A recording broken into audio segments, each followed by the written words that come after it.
انجمنا نیشتیمانیە کوردی لە سووریە بتوندی ئەرمانجکردنە بارەگەها ئەنجومەنە خۆی یاخواجەهی شەرمەزار کرۆگوت کو ئەو کریار پێدێت بەردە بەرپرسە و دەچارچوڤەیە تێکبرنا تێکهێشتنین تەنها ناوبەرانەکەسی و پێنەکێ دەهاتی ئەنجامدان تێ.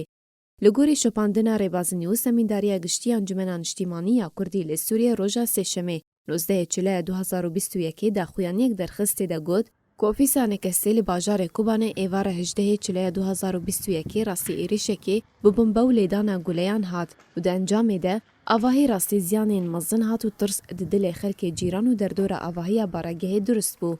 د داخویانیە خۆدا ئەنجومەنا نیشتیمانیە کوردی لە سووریە بتوندی کریارên وسا مەترسیدار ku armanca çalakî û baregehên enekesî li hemî deverên Rojavayê Kurdistanê dikin şermezarkir û berpirsayetî êxiste destûyê aliyên ewlehî dirêveberiya PYD de û got ku ew kiryar di çarçoveya armanca têkbirina têkihiştinên ku di sala 2021 de tanihad navbera enekesî û peyenekê de hatine encamdan hatine kirin.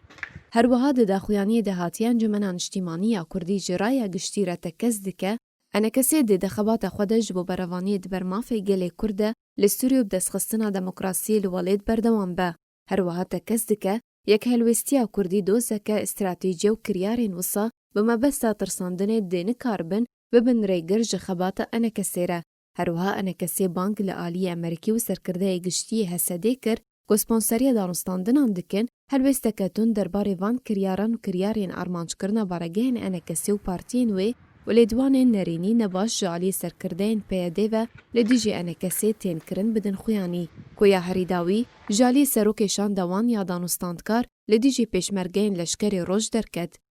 Di dawiya daxuyaniya xwe de mîdariya giştî enekesê bang li gelê Kurd û raya giştî kir van kiryarên kirêt şermezar bikin û qebûl nekin ji ber ku armanca wan ew e proseya danûstandinan bi giştî biroxînin û têk bidin.